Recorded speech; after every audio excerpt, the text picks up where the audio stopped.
नमस्कार दोस्तों। आज की क्लास में अपन प्रकाशिक समावयवता के बारे में पढ़ने वाले हैं। ऑप्टिकल आइसोमेरिज्म के बारे में पढ़ने वाले हैं।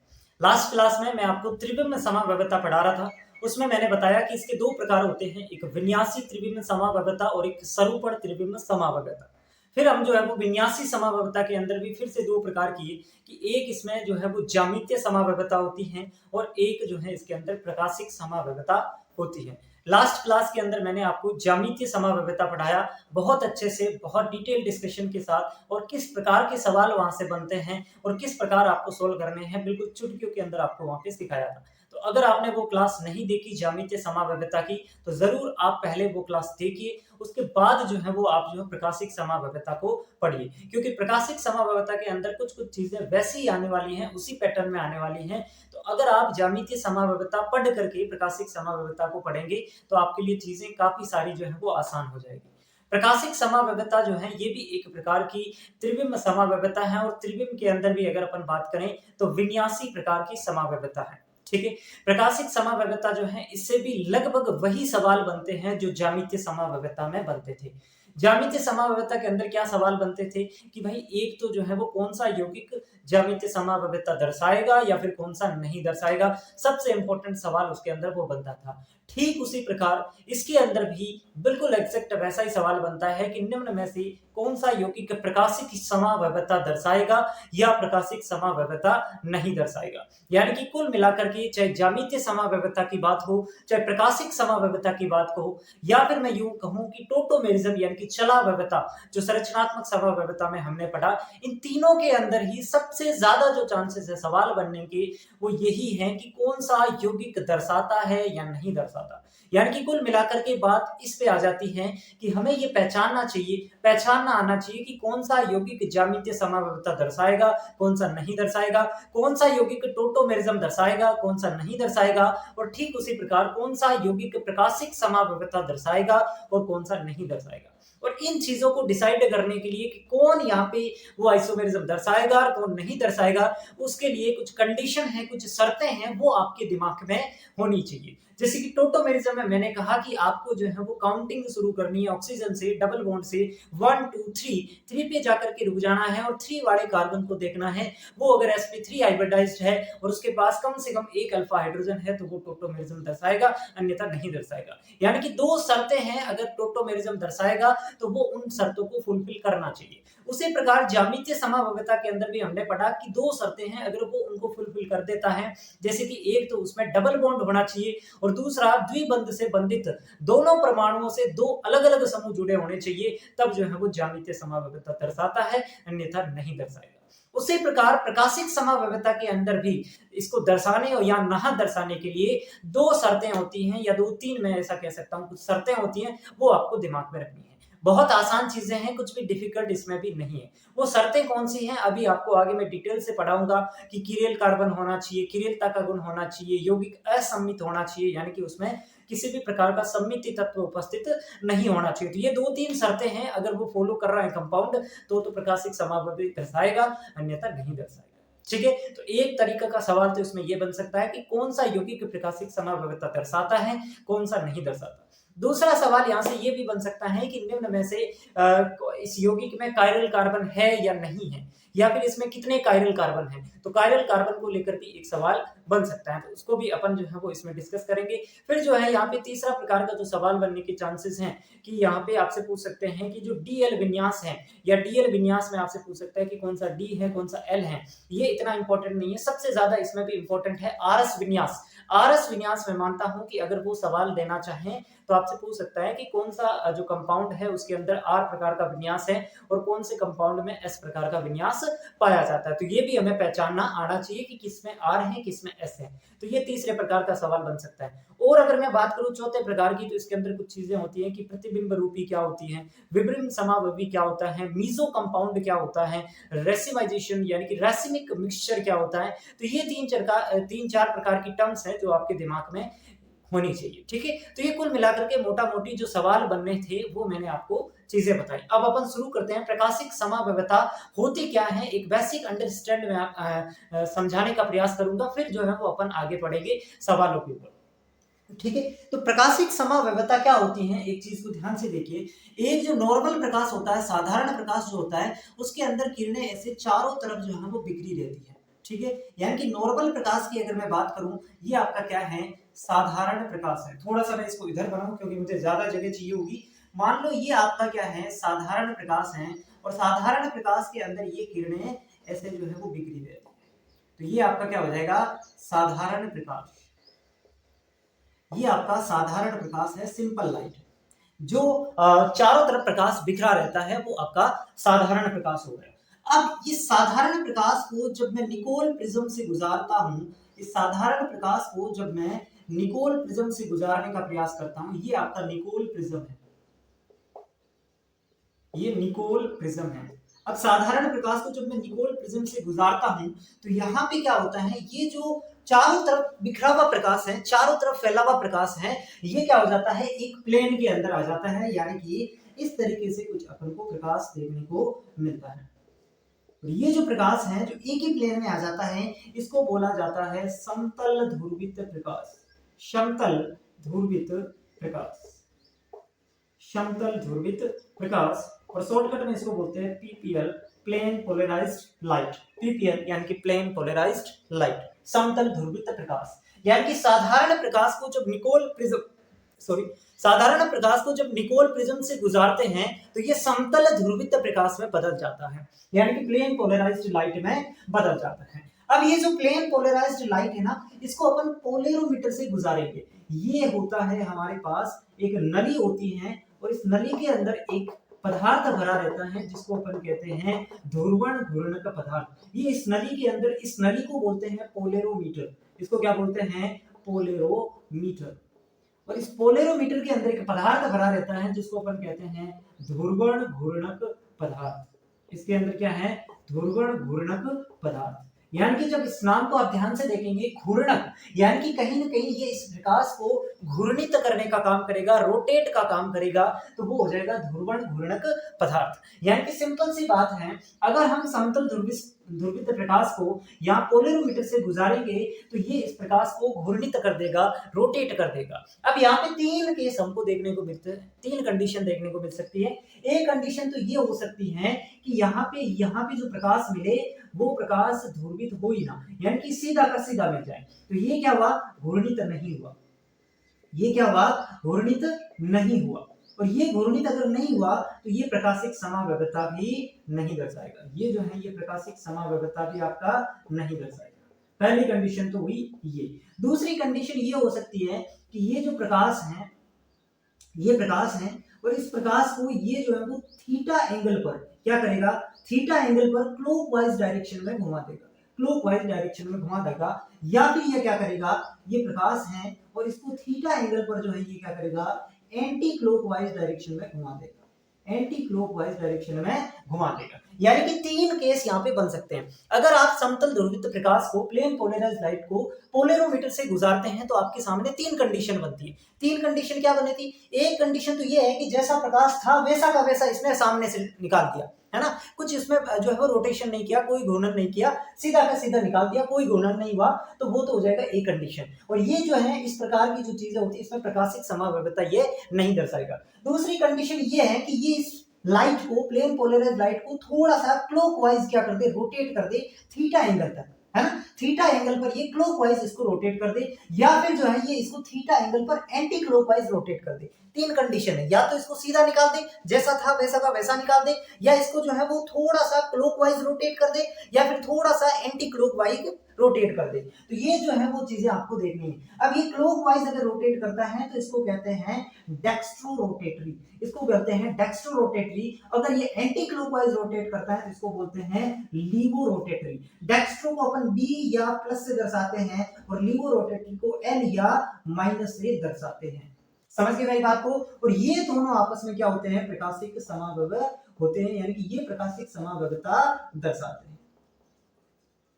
ठीक है बच्चों, तो यहाँ पे जितनी भी बातें मैंने बताई आप समझ पाए, दिख रहा है आपको, दिख रहा है ना सारी चीजें। अच्छा ठीक है, तो प्रकाशिक समावयविता का गुण क्या है, ये चीजें मैंने आपको बताने का प्रयास किया। ठीक है, ये चीजें आपको समझ में आई। और इसे ही क्या कहते हैं, ये जो पूरा प्रोसेस है इसी को बोलते हैं ऑप्टिकल आइसोमेरिज्म, प्रकाशिक समावयवता।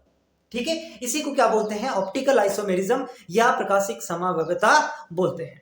ठीक है बच्चों, दिख रहा है आपको? ठीक है, चलो तो हमने क्या किया, समझने का प्रयास कीजिए। एक बार फिर से मैं आपको बता दूं, सबसे पहले हमारे पास साधारण प्रकाश था, यानी कि एक ऐसा प्रकाश जो चारों तरफ फैला हुआ था। हमने उसको निकोल प्रिज्म से गुजारा तो वो एक लाइन में क्या हो गया, अलाइंड हो गया, यानी कि समतल ध्रुवित प्रकाश बन गया, प्लेन पोलराइज्ड लाइट बन गया। अब इस पीपीएल को, प्लेन पोलराइज्ड लाइट को, समतल ध्रुवित प्रकाश को हम पोलेरोमीटर से गुजारते हैं। पहले हमने साधारण प्रकाश को निकोल प्रिज्म से गुजारा तो वो समतल ध्रुवित प्रकाश में बदला। अब समतल ध्रुवित प्रकाश को पोलेरोमीटर से गुजारेंगे तो ये पोलेरोमीटर उस प्रकाश को रोटेट करने का काम करेगा, घूर्णित करने का काम करेगा। मैं यहाँ पे कहता हूं कि यहाँ पे तीन तरीके से ये समतल ध्रुवित प्रकाश को बाहर निकाल सकता है या तीन तरीके से घूर्णित कर सकता है। कैसे तीन तरीके हो सकते हैं? एक तरीका ये इसको घूर्णित करे ही ना, है ना, जैसा इधर था वैसा का वैसा निकाल दे, यानी कि घूर्णित नहीं करे। और अगर ये इसको जैसा था वैसा का वैसा यहाँ से निकल जाए तो ये प्रकाशिक समव्यवता नहीं दर्शाएगा। दूसरी कंडीशन यहाँ पे ये बन सकती है कि ये प्लेन पोलराइज्ड लाइट को क्लॉकवाइज डायरेक्शन में क्या कर देता है, थीटा एंगल मोड़ देता है, घूर्णित कर देता है। तो इसको डेक्स्ट्रो रोटेटरी, जिसको डी या प्लस से दर्शाएंगे। और अगर ये इसको थीटा एंगल पे क्या कर देता है, एंटी क्लॉकवाइज रोटेट कर देता है, तो इसको लिवो रोटेटरी एल या माइनस कहेंगे। और ये दोनों केस जो है वो आपस में क्या कहेंगे, ऑप्टिकल आइसोमर्स कहते हैं, प्रकाशिक समव्यवता कहा जाता है। ये प्रकाशिक समव्यवता का पूरा प्रोसेस है जो आपकी समझ ध्यान में होना चाहिए। ठीक है बच्चों,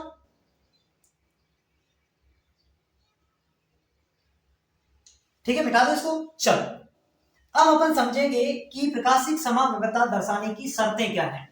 ठीक है, condition to show optical isomerism, प्रकाशिक समव्यवता दर्शाने की शर्तें क्या है। हेडिंग लगाएंगे, प्रकाशिक समव्यवता दर्शाने की शर्तें। प्रकाशिक समव्यवता दर्शाने की शर्तें।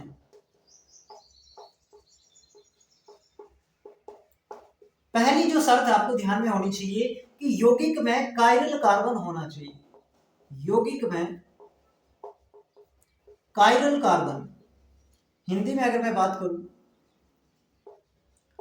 तो इसको कीरेल या कायरल कह सकते हैं, कीरेल कार्बन होना चाहिए। ये इसकी पहली कंडीशन है कि अगर यौगिक में कायरल कार्बन है, अगर यौगिक में कायरल कार्बन है तो वो ऑप्टिकल आइसोमेरिज्म दर्शाएगा। अब यहाँ पे बात फंसती है कि सर कायरल कार्बन क्या होता है। कायरल कार्बन के अंदर कुछ भी नहीं है, बहुत सिंपल सी चीजें हैं। कार्बन की संयोजकता कितनी होती है, 4 होती है। कहने का मतलब कार्बन अपने साथ कितने समूह जोड़ सकता है, कितने परमाणु जोड़ सकता है, 4 परमाणु या समूह जोड़ सकता है, तो वो उसकी 4 संयोजकता होगी। अब अगर उन 4 परमाणु से, यानी कि चारों संयोजकता से अलग अलग ग्रुप जुड़े हुए हैं तो उसको अपन कायरल कार्बन कह देंगे। यहां पे सिंपल सी बात ये समझना है कि कायरल कार्बन का मतलब कार्बन की चारों संयोजकताएं, कार्बन की चारों संयोजकताएं, चारों संयोजकताओं से, ऐसे लिखें, चारों संयोजकताओं से भिन्न भिन्न समूह जुड़े हो, भिन्न भिन्न समूह जुड़े हो। एक कार्बन की संयोजकता कितनी होती है, कार्बन की संयोजकता होती है 4। एक कार्बन की संयोजकता कितनी होती है, 4 होती है। यानी कि कार्बन अपने साथ 4 समूह जोड़ सकता है, 4 जड़ों को अपने साथ जोड़ सकता है। और ये चीज 4 जड़ों को जोड़ रहा है ना, अगर वो 4 जड़े अलग अलग हो तो उसको कायरल कार्बन कह देते हैं। जैसे कि फॉर एग्जांपल मैं आपको यहाँ पे कहूं, जैसे कि ये ए है, ये बी है, ये सी है और ये डी है, यानी कि इस कार्बन की चारों संयोजकता अलग अलग समूह पूरी कर रहे हैं, तो ये आपका क्या हो जाएगा, कायरल कार्बन हो जाएगा। इसी को अपन क्या कहते हैं, कायरल कार्बन कहते हैं। समझ गए मेरी बात को? तो कायरल कार्बन आपको समझना है पहले कि कायरल कार्बन होता क्या है, क्योंकि फिर हम बात कर पाएंगे कि कायरल कार्बन जो है वो प्रकाशिक समव्यवता, वो एक नेक्स्ट स्टेप हो गया। लेकिन पहले हमें ये समझना है कि कायरल कार्बन क्या होता है। कुछ भी नहीं करना, कार्बन को पकड़ना और उसकी चारों संयोजकता चेक करनी है। चारों संयोजकता अगर अलग अलग समूह पूरी कर रहे हैं मतलब वो कायरल कार्बन है। और अगर उसमें सेम आ रही है, फॉर एग्जांपल ये कार्बन है, इधर CH3 है, इधर CH3 है, इधर हाइड्रोजन है, इधर Cl है, तो ये एक कायरल कार्बन नहीं है। रीजन क्या है, इसकी चारों संयोजकता अलग नहीं है। तीन संयोजकता तो डिफरेंट है, लेकिन चौथी यहाँ पे फिर से क्या आ जाती है, सेम आ जाती है। तो चारों की चारों संयोजकता अलग होगी तभी वो कायरल कार्बन होगा, अन्यथा कायरल कार्बन में काउंट नहीं किया जाएगा। इस चीज को समझ गए, ये होता है कायरल कार्बन का गुण। ठीक है, अब अपन देखेंगे, अब अपन कुछ एग्जांपल देखते हैं कि किसमें कायरल कार्बन है या नहीं है। ठीक है बच्चों, एग्जांपल देख ले कि किसमें कायरल कार्बन है नहीं है। एग्जांपल के तौर पे मैं आपको कुछ दे रहा हूं, जैसे कि CH3OH एक एग्जांपल, दूसरा CH3CH, CH2Cl OH, तीसरा CH3CH, CH2CH3OH। ठीक है, और एक एग्जांपल अगर अपन बात कर लें कि जैसे कि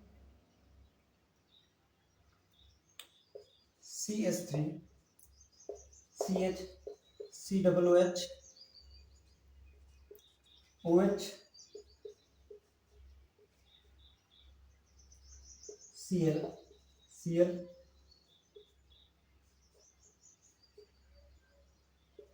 Cl Cl। अब अपन को इसके अंदर देखना है कि कायरल कार्बन है या नहीं है। मैंने आपके सामने 6 एग्जांपल लिखे हैं, इनके अंदर अपन को चेक करना है कि किसमें कायरल कार्बन है और किसमें कायरल कार्बन नहीं है। अब इस चीज को ध्यान से देखिए, सबसे पहले हमें क्या करना है, उस कार्बन को पकड़ना है जिसकी 4 संयोजकता हो, अलग अलग पूरी हो। देखो इस कार्बन को अगर मैं पढ़ूं, इसके पास 3 हाइड्रोजन, इसके पास 3 हाइड्रोजन है, यानी कि ये तो हो ही नहीं सकता। इस कार्बन को अपन देख सकते हैं, इस कार्बन को अगर देखें तो इसकी एक संयोजकता जो है वो हाइड्रोजन से पूरी हो रही है, एक संयोजकता OH से पूरी हो रही है, जबकि दो संयोजकता सेम है CH3CH3। यानी कि कुल मिलाकर के बात यह है कि इसमें 3 संयोजकता तो डिफरेंट है, लेकिन चौथी फिर से वही आ जा रही है CH3। इसका मतलब चारों संयोजकता तो अलग नहीं है, इसका मतलब ये कायरल कार्बन नहीं है, कायरल कार्बन ये नहीं है, इसका मतलब ये इसमें कायरल कार्बन है ही नहीं, इसमें कायरल कार्बन नहीं है।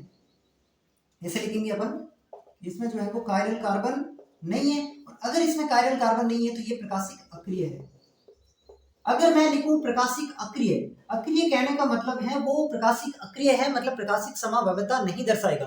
और अगर मैं लिखूं प्रकाशिक सक्रिय है, ऑप्टिकली एक्टिव है, तो उसका मतलब वो प्रकाशिक समावयवता दर्शाएगा।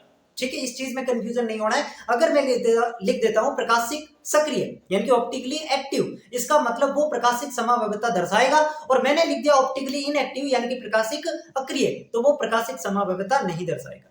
ठीक है, इतनी बातें आपको ध्यान में रखनी है। अब इसको जरा चेक करिए, इसको अगर अपन चेक करें तो ये जो कार्बन है, इस कार्बन से एक हाइड्रोजन जुड़ा हुआ है, एक यहाँ से OH जुड़ा हुआ है, एक CH3 जुड़ा हुआ है, जबकि दूसरा CH2Cl जुड़ा हुआ है। यानी कि ये कार्बन कायरल कार्बन है, और ये कायरल कार्बन होने की वजह से ये क्या हो जाएगा, ये प्रकाशिक सक्रिय होता है।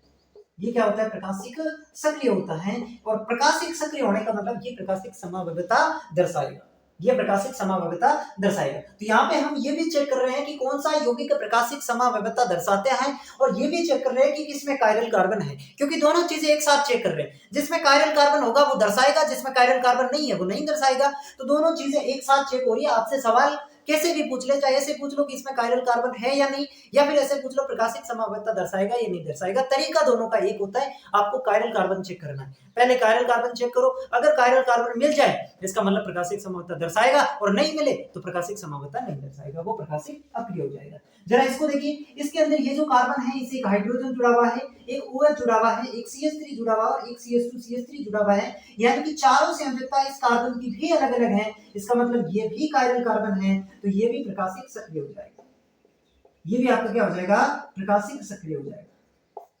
ठीक है, तो आपसे पूछ ले निम्न में से कौन सा यौगिक प्रकाशिक समावयवता दर्शाता है या नहीं दर्शाता, और उसमें 4 ऑप्शन आपको मिले, तो आपको कुछ भी नहीं करना है, कायरल कार्बन देखना है। सिंपल सी बात, कायरल कार्बन मिल जाए तो ऑप्टिकली एक्टिव यानी कि प्रकाशिक समावयवता दर्शाएगा। सवाल वो 3 तरीके से पूछ सकता है कि निम्न में से कौन से यौगिक में कायरल कार्बन है या नहीं है, एक तरीका ये हो सकता है। दूसरा पूछ सकता है कि निम्न में से कौन सा यौगिक प्रकाशिक समावयवता दर्शाता है या नहीं दर्शाता है।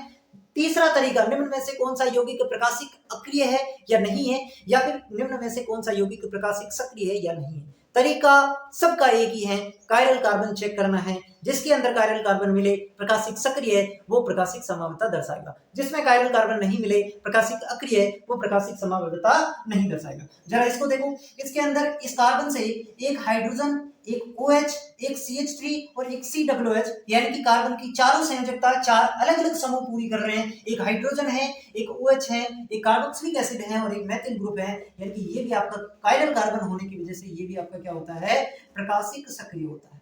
ये भी आपका क्या है, प्रकाशिक सक्रिय होता है। अब यहाँ पे कंफ्यूजन आता है बच्चों को, कंफ्यूजन यहाँ पे आता है। यहाँ पे कंफ्यूजन क्या होता है, मान लो ये कार्बन में इसको चेक करो, देखो इस कार्बन को चेक करने की कोई जरूरत ही नहीं है क्योंकि इसके पास दो हाइड्रोजन है। कोई भी चीज नहीं लिखी हो ना तो इसका मतलब उसके पास क्या है, दो हाइड्रोजन है। इसके पास दो हाइड्रोजन, इसके पास दो हाइड्रोजन, इसके पास दो हाइड्रोजन, इसके पास हाइड्रोजन दो, तो दो हाइड्रोजन आगे मतलब चारों अलग तो हो ही नहीं सकती, मतलब इन चार कार्बन को तो चेक ही नहीं करना, अपन को चेक करना एक इसको एक इसको, ठीक है। इसको चेक करते हैं, देखो अब इसको अगर मैं कायरल का इसको चेक करूं तो इसके अंदर क्या होगा, जैसा इसका होगा वैसा इसका होगा, सेम होगा। अब देखो ये जो कार्बन है इस कार्बन से एक तो Cl जुड़ा हुआ है, एक यहाँ पे जो है वो इधर C जुड़ा हुआ है, इधर C जुड़ा हुआ है, एक यहाँ पे हाइड्रोजन है जो दिखाई नहीं दे रहा, मतलब एक इसमें Cl है, एक इसमें हाइड्रोजन है। अब दूसरा ग्रुप क्या करना आपको यहाँ पे पूरा देखना है, देखो पूरा ये जो जुड़ा हुआ है ना इसमें से ये तो हो जाएगा इसका, ये तो हो जाएगा इसका और ये हो जाएगा इसका। तो अब देखिए ये और ये बिल्कुल एग्जैक्ट सेम, ये जैसा है ना वैसा का वैसा ये है, तो ये इसके पास क्या हो गए, दो समान ग्रुप हो गए, तो दो समान ग्रुप हो गए तो ये प्रकाशिक अक्रिय हो जाएगा। ये क्या हो जाएगा, प्रकाशिक अक्रिय हो जाएगा। क्यों हो जाएगा, समझ में आ रहा है कि नहीं आ रहा है भाई? देखो इसको समझने का सिंपल सा तरीका है कि ये हमारे पास है एक हाइड्रोजन यहाँ पे है जो हमें दिखाई नहीं दे रहा, दो तो अलग अलग है। तीसरा जब आप चेक करोगे ना तो तीसरा यहाँ पे क्या है, यहाँ पे देखो एक यहाँ पे C जुड़ा हुआ है, एक यहाँ पे, तो मतलब यहाँ पे CH2 है और यहाँ पे भी क्या है CH2 और ये Cl यहाँ तक इसके पास आ रहा है, इसके अंदर भी CH2 और ये इसका आधा इसके पास आ रहा है, मतलब इसके अंदर जैसा बन रहा है वैसा का वैसा इसमें बन रहा है, इसलिए ये प्रकाशिक अक्रिय है। अब इसको देखिए जरा ध्यान से, इसको देखिए, इसको अगर मैं चेक करूं, इस कार्बन को अगर मैं चेक करूं तो एक Cl है, एक हाइड्रोजन है जो हमें दिखाई नहीं दे रहा। अब इधर ये इसका जो है वो पोर्शन इतना रहेगा और इसका पोर्शन कितना रहेगा, इतना रहेगा। अब देखो इस कार्बन से एक समूह तो ये जुड़ा हुआ है और एक समूह ये जुड़ा हुआ है, तो ये दो तो अलग हो गए। अब ये भी अलग है और ये भी अलग है, क्यों है, क्योंकि इससे Cl लगा हुआ है ना, तो ये इससे डिफरेंट हो गया। इसका मतलब ये प्रकाशिक क्या है, सक्रिय, ये प्रकाशिक सक्रिय है। क्यों है प्रकाशिक सक्रिय, क्योंकि इसमें कायरल कार्बन है, ये भी कायरल कार्बन, ये भी कायरल कार्बन, तो इसके अंदर दो कायरल कार्बन है। कितने कार्बन है, दो कायरल कार्बन है इसके अंदर, ठीक है बच्चों।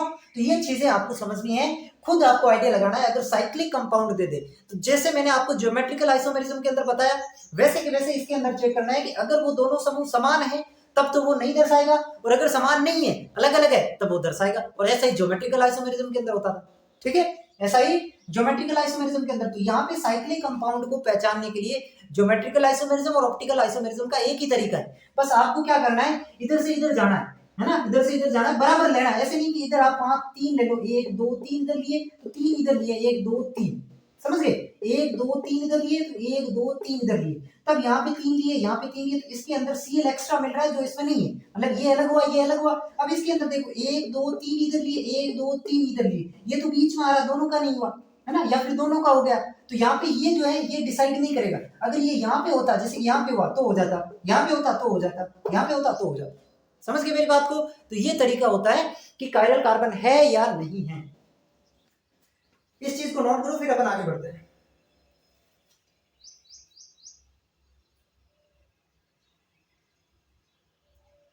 मिटाओ इसको, चलो लिख लो इसको, फटाफट लिख लो। अब एक चीज आपको समझनी है कि कुछ यौगिक ऐसे होते हैं जिनमें कायरल कार्बन नहीं है फिर भी वो क्या करते हैं, प्रकाशिक सक्रिय होते हैं, फिर भी वो प्रकाशिक समावयवता दर्शाते हैं। नोट करके लिखेंगे, नोट। कुछ यौगिक ऐसे होते हैं, कुछ यौगिक ऐसे होते हैं जिनमें कायरल कार्बन या किरेल कार्बन नहीं होता, किरेल कार्बन नहीं होता, फिर भी वे प्रकाशिक सक्रिय होते हैं, फिर भी वे प्रकाशिक सक्रिय होते हैं, यानी कि प्रकाशिक समावयवता दर्शाते हैं, फिर भी वे प्रकाशिक सक्रिय होते हैं, ठीक है।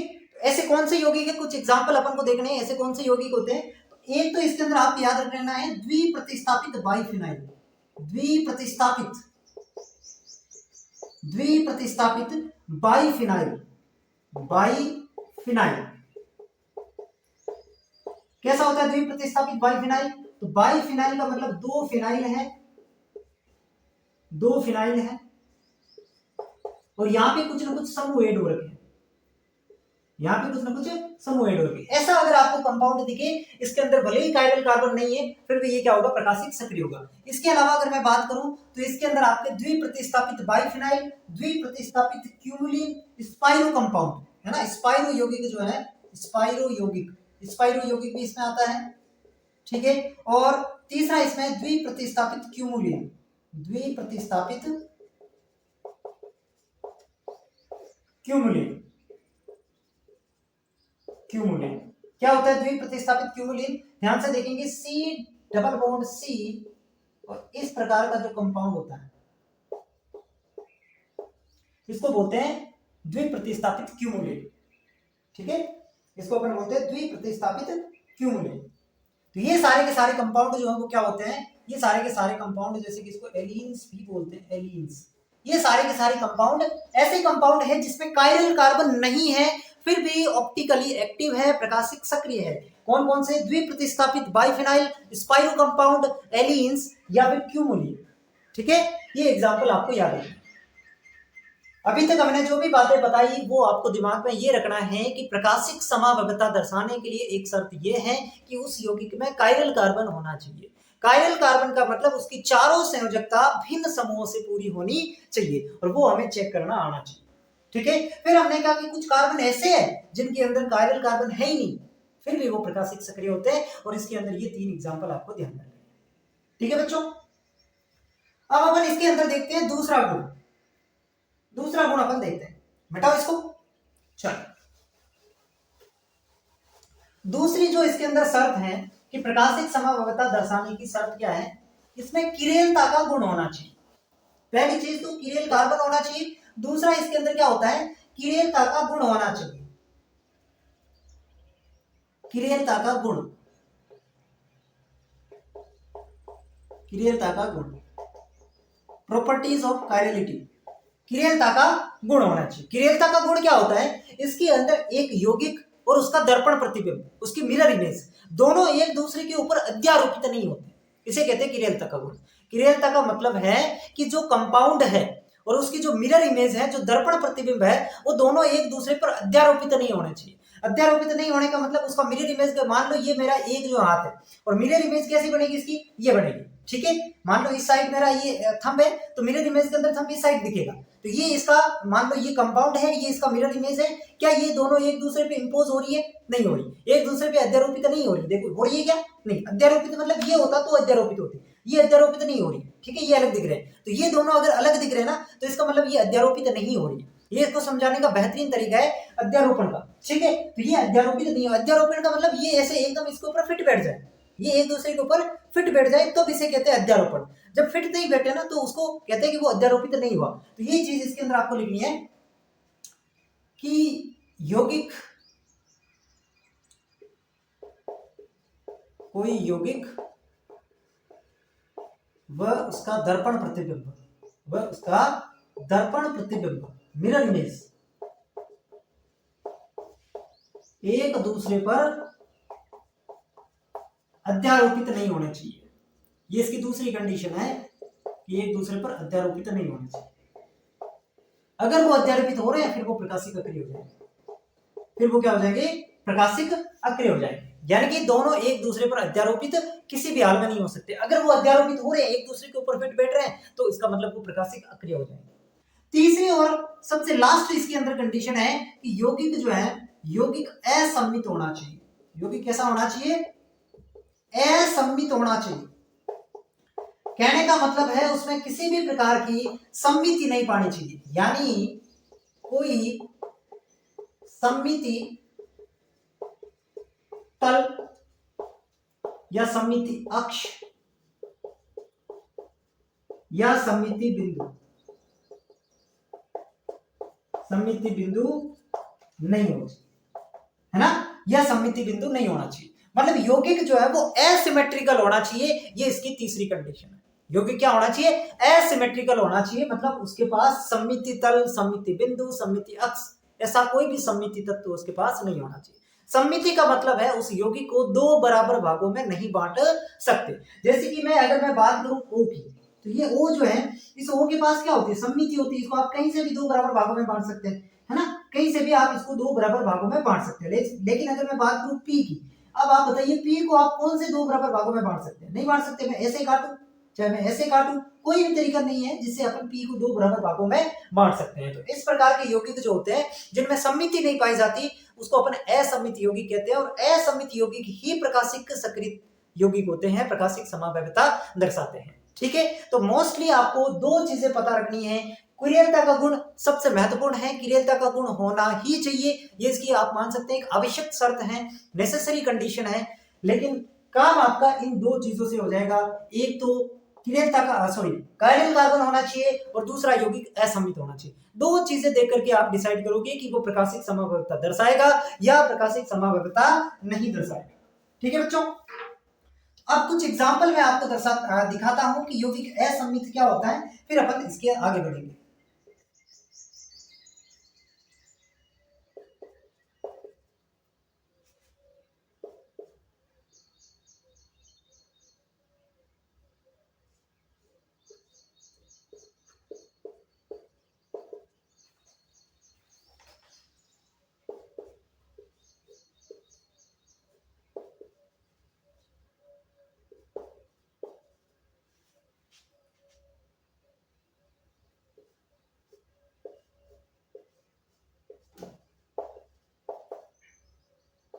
चलो, ये एग्जाम्पल आपको करने हैं। अब इसके अंदर आपको ये देखना है कि कौन सा यौगिक सममित है और कौन सा यौगिक असममित है।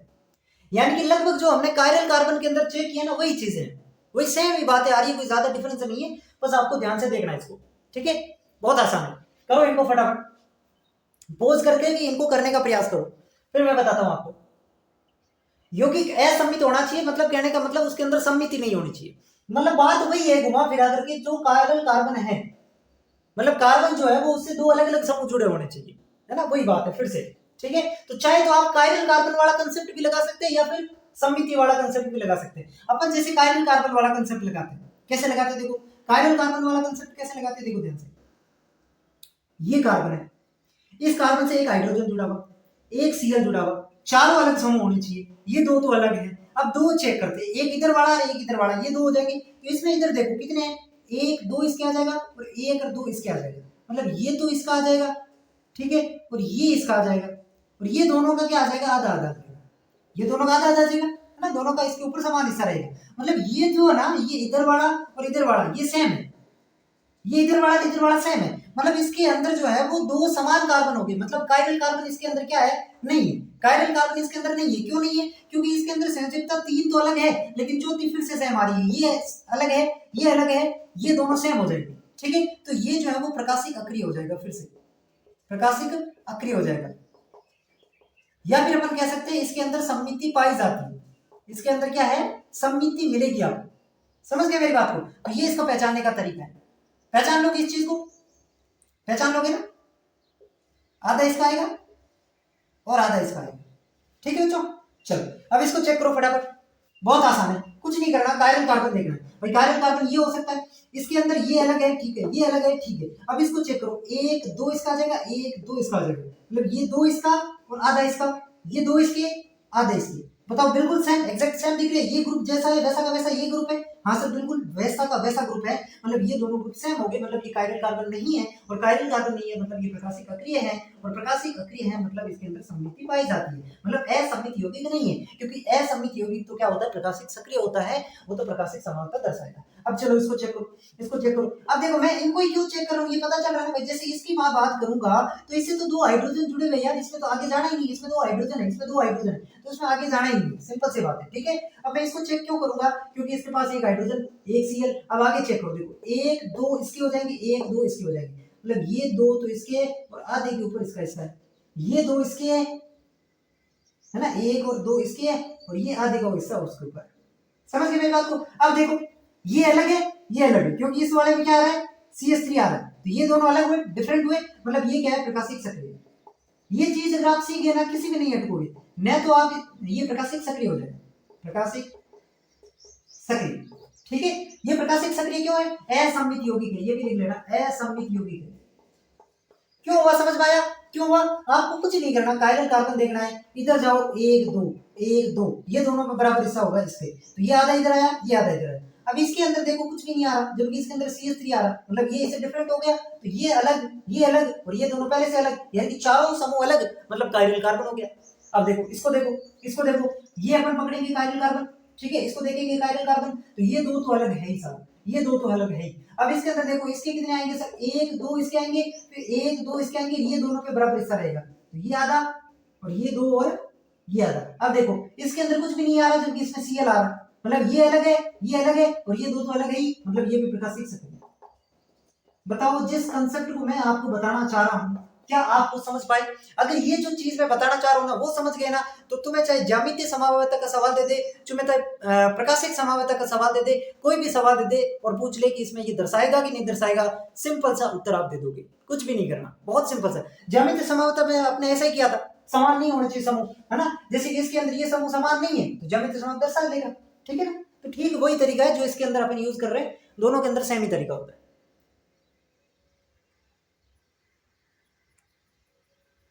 समझ गए? एक बार फिर से बताओ, एक बार फिर से बताओ, जैसे कि इसको और इसको मैं ले लेता हूं, हैं भाई, अपन ये कार्बन चेक करेंगे, क्यों चेक करेंगे, क्योंकि इस पास एक हाइड्रोजन Cl पहले से दिख रहा है, तो संभावना है ये कायरल हो सकता है। यहाँ तो संभावना नहीं है, इनके पास तो दो हाइड्रोजन पहले से जुड़े हुए हैं, तो दो हाइड्रोजन आगे, मतलब चारों तो अलग हो ही नहीं सकते। चलो अब इसके अंदर देखें तो ये दो तो अलग है, अब इसके अंदर बाकी के दो कैसे होंगे, एक तो इधर वाला और एक इधर वाला, ये दो ग्रुप हो जाएंगे।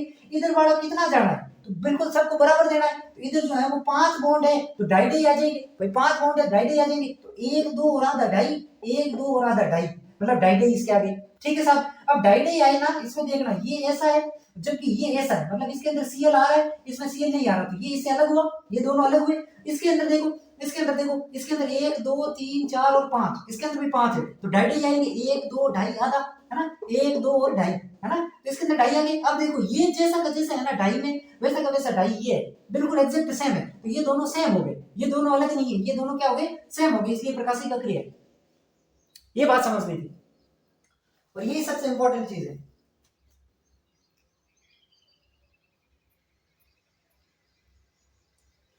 ठीक है बच्चों, चलो इतना लिख लो, फिर अपन आगे बढ़ते हैं, बेटा इसको। चलो अब अपन पढ़ेंगे प्रकाशिक समावयवता के अंदर अलग अलग प्रकार के विन्यास होते हैं, जैसे कि अपन पहले पढ़ते हैं डीएल विन्यास, और उसके बाद पढ़ेंगे अपन आरएस विन्यास। आरएस विन्यास थोड़ा अच्छा कंसेप्ट है, डीएल विन्यास के अंदर इतनी ज्यादा चीजें नहीं है, आप फटाक से समझ जाओगे, बस थोड़ा सा ध्यान देने की आवश्यकता है। पहले अपन डीएल विन्यास को कर लेते हैं। डीएल विन्यास, डीएल विन्यास, यहां पे देखो डीएल विन्यास जो है ये ग्लिसरैल्डिहाइड के सापेक्ष होता है, ये ग्लिसरैल्डिहाइड के सापेक्ष होता है, ठीक है। तो ये एक प्रकार का सापेक्ष विन्यास है, ये एक प्रकार का सापेक्ष विन्यास है, क्योंकि ये विन्यास अपन ग्लिसरैल्डिहाइड के सापेक्ष निकालते हैं, तो इसलिए इसको कहते हैं ग्लिसरैल्डिहाइड के सापेक्ष विन्यास। अब यहाँ पे डी और एल का मतलब समझो, एल का मतलब क्या होता है सर, लेफ्ट साइड, एल का मतलब लेफ्ट साइड, ध्यान से बस इतना ही रखना, एल का मतलब लेफ्ट साइड। क्या लेफ्ट साइड, या तो OH ग्रुप या NH2 ग्रुप, यानी कि OH और NH2 ग्रुप अगर लेफ्ट साइड है तब तो हो जाएगा आपका क्या, एल हो जाएगा, और डी जो है वो क्या होता है, इसका उल्टा हो जाएगा, यानी कि right side, right side, right side आपका क्या हो जाएगा, राइट साइड अगर OH और NH2 होता है तो उसको अपन क्या कहते हैं, उसको अपन डी विन्यास कहते हैं, और अन्यथा इसको अपन एल विन्यास कहते हैं। बताओ इतनी चीजें क्लियर हुई, कुछ नहीं कहा मैंने। डी एल विन्यास में पहली चीज ध्यान रखना, ये एक सापेक्ष विन्यास है। सापेक्ष क्यों है, क्योंकि हम ग्लिसरैल्डिहाइड के सापेक्ष इसको निकालते हैं, किसके सापेक्ष निकालते हैं, ग्लिसरैल्डिहाइड के सापेक्ष निकालते हैं। दूसरी चीज डी और एल का मतलब क्या होता है, डी का मतलब है, पहले एल समझ लो, एल का मतलब लेफ्ट साइड, लेफ्ट साइड कौन होना चाहिए, NH2 या OH, अगर NH2 या OH में से कोई लेफ्ट साइड है तो L हो जाएगा, और अगर NH2 या OH में से कोई राइट साइड है तो वो आपका क्या हो जाएगा, D हो जाएगा, ठीक है। अब ग्लिसरैल्डिहाइड क्या होता है, ग्लिसरैल्डिहाइड कैसा दिखता है वो अपन को देखना है, ठीक है। जैसे कि मैंने लिखा CHO CH2OH HOH, एक मैंने ऐसे लिख दिया CHO CH2OH OH, ठीक है, ये मैंने लिख दिया। अब इसको ध्यान से देखो,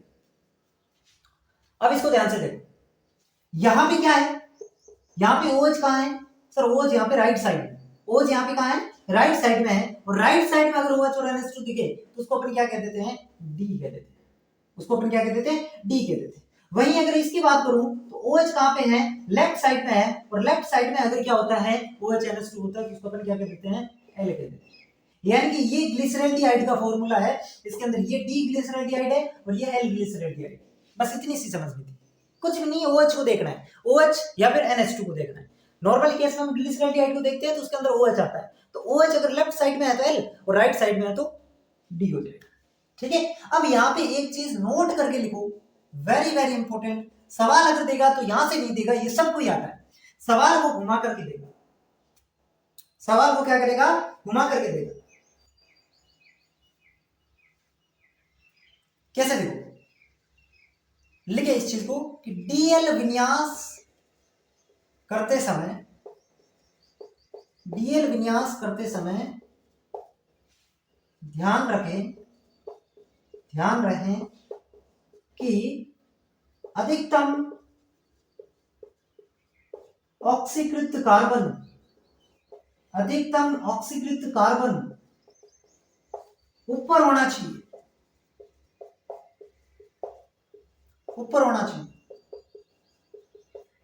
यहां पे देखिए अधिकतम ऑक्सीकृत कार्बन ऊपर होना चाहिए। अधिकतम ऑक्सीकृत कार्बन का मतलब क्या होता है सर, अधिकतम ऑक्सीकृत कार्बन का मतलब है कि जिसके पास मैक्सिमम नंबर ऑफ ऑक्सीजन हो, ठीक है, या फिर मिनिमम हाइड्रोजन, या तो मैक्सिमम ज्यादा से ज्यादा ऑक्सीजन हो तो वो क्या हो जाएगा, अधिकतम ऑक्सीकृत हो जाएगा, या कम से कम हाइड्रोजन होंगे तो वो क्या हो जाएगा, अधिकतम ऑक्सीकृत हो जाएगा। अब इसके अंदर जरा चेक करो, देखो इसके अंदर ऑक्सीजन एक, इसके अंदर भी एक, तो ऑक्सीजन से अपन पता लगा ही नहीं सकते भाई, ज्यादा ऑक्सीजन किसी में है ही नहीं, फिर अपन लगाएंगे हाइड्रोजन से। हाइड्रोजन कम किसमें है, जिसमें हाइड्रोजन, देखो ऑक्सीजन तो जिसमें ज्यादा होंगे ना वो अधिकतम ऑक्सीकृत होगा, और हाइड्रोजन जिसके अंदर कम होंगे वो अधिकतम ऑक्सीकृत होगा। तो हाइड्रोजन कम किसमें है, देखो इसमें एक ही हाइड्रोजन है, जबकि इसमें 3 हाइड्रोजन है, तो ये जो है वो अधिकतम ऑक्सीकृत है, क्योंकि हाइड्रोजन इसके पास क्या है, मिनिमम हाइड्रोजन, और जिसके पास हाइड्रोजन मिनिमम होगा वो अधिकतम ऑक्सीडाइज्ड होगा। समझ गए मेरी बात को, तो इस चीज को ध्यान रखना कि अधिकतम ऑक्सीकृत कार्बन कौन सा होता है, जिसके पास या तो ज्यादा से ज्यादा ऑक्सीजन हो या कम से कम हाइड्रोजन हो। और ये इस चीज के अंदर देख सकते हैं अपन कि अधिकतम ऑक्सीकृत कार्बन ऊपर है, मतलब ये विन्यास हमने सही किया। तो सर मान लो ये नीचे आ जाता तो अपन उल्टा करते, मान लो ये CSO नीचे आ जाता, CH2OH ऊपर आ जाता ना, तो अपन इसका उल्टा करते। उल्टा का मतलब सर, मतलब जैसे कि मान लो अपने पास उल्टा करने का मतलब, पहले तो अपन जैसे ये निकाला वैसे निकालते कि अगर OH लेफ्ट साइड में है तो L लिखते, लेकिन अगर ये अधिकतम ऑक्सीकृत वाला नीचे है ना, फिर L को D कर देते, उल्टा कर देते, जो आ रहा है ना उसका उल्टा कर देते, D आ रहा है तो L कर देते, L आ रहा है तो D कर देते। इसको लिख देता हूं मैं, अगर ये नीचे होता है, ये कौन, अधिकतम ऑक्सीकृत कार्बन नीचे होता है, तो D को S में व S को, सॉरी S का है, L है ना, D को L में व L को D में बदल देते हैं, D में बदल देते हैं। वेरी वेरी इंपॉर्टेंट, सवाल अगर वो बनेगा तो यहीं से बनेगा, सवाल अगर बनाना चाहेगा तो सवाल यहीं से बनेगा, इस चीज का ध्यान रखना, ठीक है। अब जैसे कि मैं लिखूं CH3COOH हाइड्रोजन OH, ये इसका एग्जांपल करवा रहा हूं मैं इसका, ठीक है, आप इसके नीचे लिख लेना, मेरे पास जगह नहीं। अब देखो सबसे पहले तो अपन को ये नहीं सोचना, सबसे पहले सबसे पहले अपन को क्या सोचना है, सबसे पहले अपन को विन्यास सोचना है। विन्यास क्या सोचना है सर, OH कहां पे है sir, OH sir right side में है, OH सर राइट साइड में है, राइट साइड का मतलब सर यहाँ पे क्या होगा, D होगा। पहले ये चीज सोचनी है, पहले जो मैंने ये बताया ना, पहले यही सोचना है कि OH किस साइड है, अगर लेफ्ट साइड है तो L और राइट साइड है तो D हो जाएगा। फिर क्या सोचना है, फिर देखना है ऑक्सीकृत कार्बन, ये सेकंड टाइम देखना है, सेकंड स्टेप है कहने का मतलब। फिर आपको देखना है कि अधिकतम ऑक्सीकृत कार्बन किधर है, अधिकतम ऑक्सीकृत कार्बन सर, जिस कार्बन के पास ज्यादा ऑक्सीजन वो अधिकतम ऑक्सीकृत कार्बन, जैसे कि ये और ये, तो यहाँ पे तो इसके पास क्या है, ऑक्सीजन है ही नहीं, जबकि इसके पास दो ऑक्सीजन है, मतलब अधिकतम ऑक्सीकृत कार्बन ये है। और ये कार्बन क्या होना चाहिए, ऊपर होना चाहिए। सर इसमें तो ऊपर है ही नहीं, अगर ऊपर है तो ये ठीक है, कोई दिक्कत नहीं है। अगर ऊपर है तो ये डी होगा, लेकिन अगर ये ऊपर नहीं है, अधिकतम ऑक्सीकृत कार्बन नीचे है, तो फिर इसका उल्टा करना पड़ेगा, यानी कि डी न होकर के ये एल हो जाएगा, डी न होकर के ये क्या हो जाएगा, एल हो जाएगा। बस इस चीज का ध्यान रखना, क्योंकि इसमें अधिकतम ऑक्सीकृत कार्बन क्या है, नीचे है, और नीचे है तो डी को अपन क्या कर देते हैं, एल में बदल देते हैं। समझ में आया? आसान है, कुछ भी नहीं करना, 3 स्टेप आपको फॉलो करनी है। पहला स्टेप, कुछ भी बिना सोचे समझे देखना है OH और NH2 को, अगर लेफ्ट साइड है तो L, राइट साइड है तो D, पहला स्टेप। फिर दूसरा स्टेप आपको देखना है ऑक्सीकृत कार्बन, जो अधिकतम ऑक्सीकृत कार्बन है, पता कैसे लगाएंगे, जिसके पास ज्यादा ऑक्सीजन या जिसके पास कम से कम हाइड्रोजन, वो अधिकतम ऑक्सीकृत कार्बन होगा। अगर वो ऊपर है तो फिर अपना काम खत्म है, आगे कुछ देखना ही नहीं, जो विन्यास आया वही लिखेंगे, डी आया तो डी, एल आया तो एल। मान लो वो अधिकतम ऑक्सीकृत कार्बन नीचे आ गया, तब उसको बदल दो, उल्टा कर दो, डी का एल कर दो, एल का डी कर दो, इतना काम है, बस सिंपल सी चीज। तो ये हो गया अपना डी एल विन्यास, इसको बोलते हैं डी एल विन्यास। ठीक है बच्चों,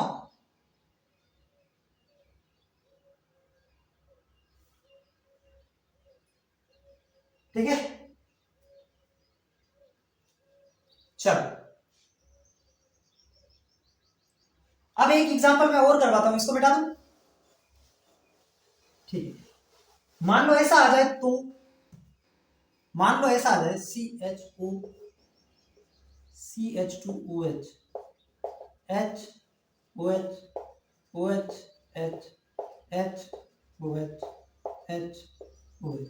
अब बताइए ये डी है या एल है, अब बताइए ये डी है या एल है, कैसे पता करोगे भाई? डी और एल को पता करने का तरीका OH था कि अगर OH राइट साइड है तो डी और लेफ्ट साइड है तो एल, यहाँ पे राइट साइड में भी है लेफ्ट साइड में भी है, तो ये तो कंफ्यूजन वाला मामला हो गया। तो इस प्रकार के अंदर क्या करना है, ऐसे जब आ जाए ना, जब बहुत सारे OH आ जाए या बहुत सारे कायरल कार्बन आ जाए, तो सबसे लास्ट वाले OH को देखना है, सबसे लास्ट वाले OH को या सबसे लास्ट वाले कायरल कार्बन को देखना है। ये OH जिस साइड में आ रहा है, किस साइड में आ रहा है सर, ये OH आ रहा है आपका राइट साइड में, राइट साइड में आ रहा है, राइट साइड में मतलब डी, ठीक है। तो अगर यौगिक में 2 से अधिक कायरल कार्बन है, 2 से अधिक कायरल कार्बन है, तो अंतिम कायरल कार्बन को देखकर विन्यास का निर्धारण करते हैं, विन्यास का निर्धारण करते हैं, ठीक है। ये चीज भी आपको पता होनी चाहिए, ये चीज भी आपको पता होनी चाहिए, ठीक है बच्चों। चलो अब एक चीज नोट करके लीजिए, आरएस विन्यास को पढ़ने से पहले एक चीज मैं आपको बताना चाहूंगा। आरएस विन्यास को पढ़ने से पहले क्या है वो चीज, इसको मिटा दूं मैं, इसको मिटा दूं। चलो आरएस विन्यास को पढ़ने से पहले एक चीज मैं आपको लिखाऊंगा, नोट करके दिमाग में रखिए इस चीज को।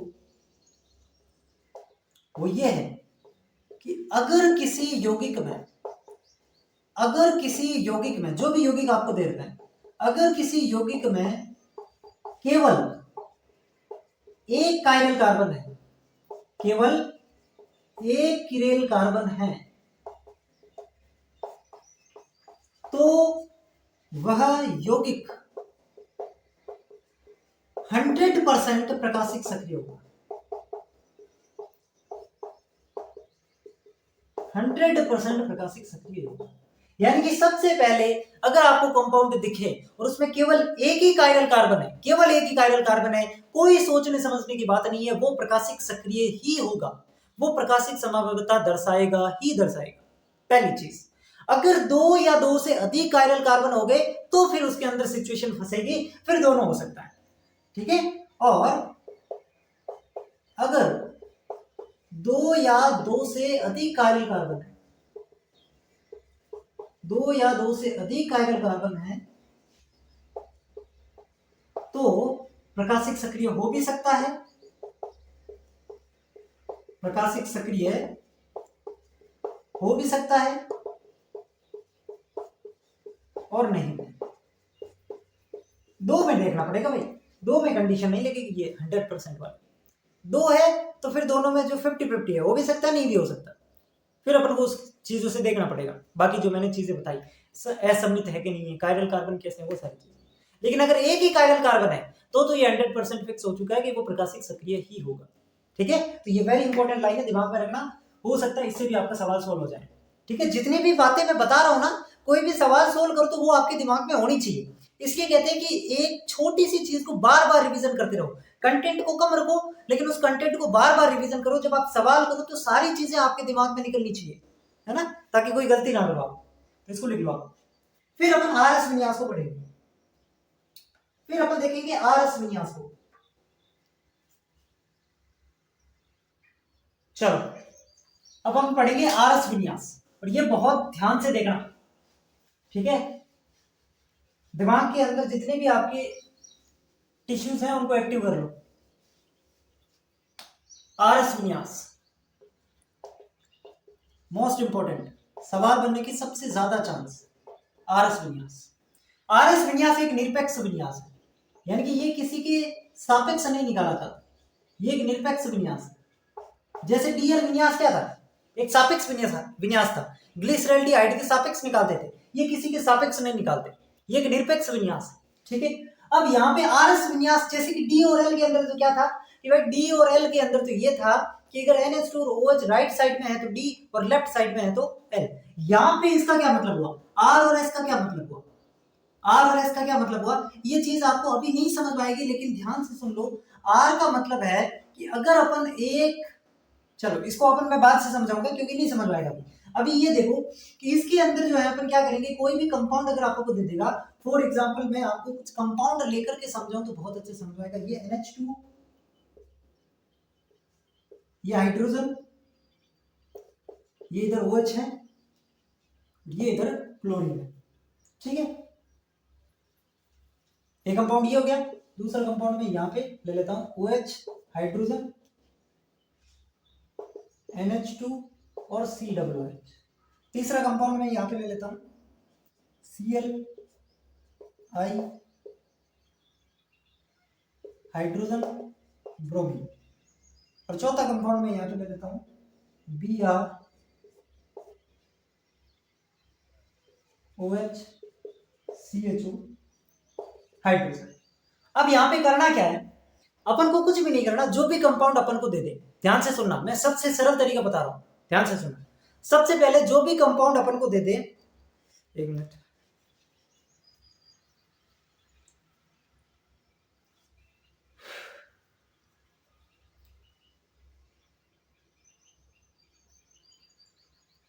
सबसे पहले अपन को क्या करना है, जो भी कंपाउंड अपन को दे दे उसके अंदर उसकी प्रायोरिटी सेट करनी, उसके अंदर उसकी क्या करनी है, प्रायोरिटी सेट करनी। यानी कि अगर आपने EZ पढ़ा है, अगर आपने EZ को ध्यान से पढ़ा है तो ये आपके लिए डिफिकल्ट नहीं होगा, बिल्कुल वैसा ही है। EZ के अंदर भी अपन क्या करते थे, CIP रूल से प्रायोरिटी डिसाइड करते थे, बिल्कुल वैसा ही यहाँ पे करना है। आपके पास 4 ग्रुप हैं, इनकी चारों की CIP रूल से प्रायोरिटी डिसाइड करनी थी। EZ के अंदर तो प्रत्येक कार्बन के अपन अलग अलग डिसाइड करते थे, यहाँ पे एक ही कार्बन है तो इन चारों की प्रायोरिटी डिसाइड करनी, यानी कि 1 2 3 4, 4 तक नंबर देने हैं प्रायोरिटी के अनुसार। जिसकी सबसे ज्यादा प्रायोरिटी उसको 1 नंबर, फिर उससे कम वाली को 2, फिर उससे कम वाली को 3 और सबसे कम वाली को 4, ऐसे प्रायोरिटी देंगे। और प्रायोरिटी कैसे देंगे, CIP रूल से, CIP रूल। और CIP रूल क्या कहता है, एक ही बात कहता है, जिसका परमाणु क्रमांक ज्यादा, जिसका परमाणु क्रमांक ज्यादा उसकी प्राथमिकता ज्यादा, उसकी प्राथमिकता ज्यादा हो जाए। ठीक है, उसकी प्राथमिकता ज्यादा हो जाए। ठीक है बच्चों, इसको मैं थोड़ा सा ऊपर ऊपर लिख देता हूं क्योंकि मुझे नीचे कुछ चीजें भी लिखानी है। NH2 hydrogen OH Cl। ठीक है, इसको मैं यहां पे लिख देता हूं OH हाइड्रोजन COOH और NH2। ठीक है, फिर मैं इसको इधर लिख देता हूं Cl, यहां पे लिख दूं क्या, Cl I हाइड्रोजन, ब्रोमीन।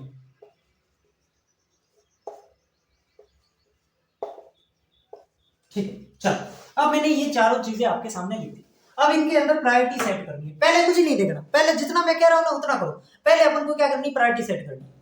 ये तरीका अगर आपने सीख लिया, जिंदगी में नहीं भूलोगे और घर पे पढ़ने की आवश्यकता नहीं। तरीका क्या है, सबसे पहले कुछ नहीं करना, आरएस विन्यास के अंदर आपको कोई भी कंपाउंड दे दे, कोई भी कंपाउंड दे दे, सीआईपी रूल से चारों की प्रायोरिटी डिसाइड कर लो। 1 2 3 4 नंबर दे दो। कैसे देंगे सर, पहले वाले में अगर बात करें तो पहले वाले के अंदर सबसे ज्यादा परमाणु क्रमांक सर इसका है, मतलब 1 नंबर प्रायोरिटी पे ये आएगा। फिर जो है वो परमाणु क्रमांक इसका सबसे ज्यादा है, ये 2 नंबर पे आएगा। फिर परमाणु क्रमांक इसका ज्यादा है, ये 3 नंबर पे, और सबसे कम परमाणु क्रमांक इसका, यानी कि ये 4। दे दिया, दे दिया। चलो इसके अंदर देखिए सर, इसके अंदर सर सबसे ज्यादा जो है वो किसका है, इसका है 1 नंबर। फिर सर किसका है, फिर जो है वो यहाँ पे नाइट्रोजन आ रहा है 2 नंबर पे, फिर कार्बन आ रहा है 3 नंबर पे, फिर हाइड्रोजन आ रहा है 4। इधर चेक करो, चलो इधर जो है ये सर आयोडीन 1 नंबर पे आएगा, उसके बाद में जो है वो ब्रोमीन जो है वो 2 नंबर पे आएगा, क्लोरीन 3 नंबर पे आएगा, और हाइड्रोजन 4 नंबर पे आएगा। इधर चेक करो सर, इधर अगर मैं बात करूं सर, ब्रोमीन 1 नंबर पे आएगा, फिर जो है OH 2 नंबर पे आएगा, कार्बन 3 नंबर पे आएगा, और हाइड्रोजन 4 नंबर पे आएगा। पहला काम सबको आया कि नहीं आया? मैं आपको 2 या 3 स्टेप बताऊंगा जिसमें आप कोई भी विन्यास आपको दे दे, आप आरएस निकाल सकते हैं। लेकिन पहले आपको सीखना पड़ेगा। पहले मैंने कहा सीआईपी रूल से प्रायोरिटी डिसाइड करिए चारों। क्या मैंने यहाँ पे जो प्रायोरिटी डिसाइड की वो आपको समझ में आई? जिसका परमाणु क्रमांक ज्यादा उसकी प्रायोरिटी सबसे ज्यादा, और जिसका परमाणु क्रमांक सबसे कम उसकी प्रायोरिटी सबसे कम। जैसे कि हाइड्रोजन का परमाणु क्रमांक सबसे कम होता है, तो यहाँ पे हाइड्रोजन की प्रायोरिटी सबसे कम यहाँ पे मिली हुई है। यहाँ पे 4, यहाँ पे 4, यहाँ पे 4, यहाँ पे 4।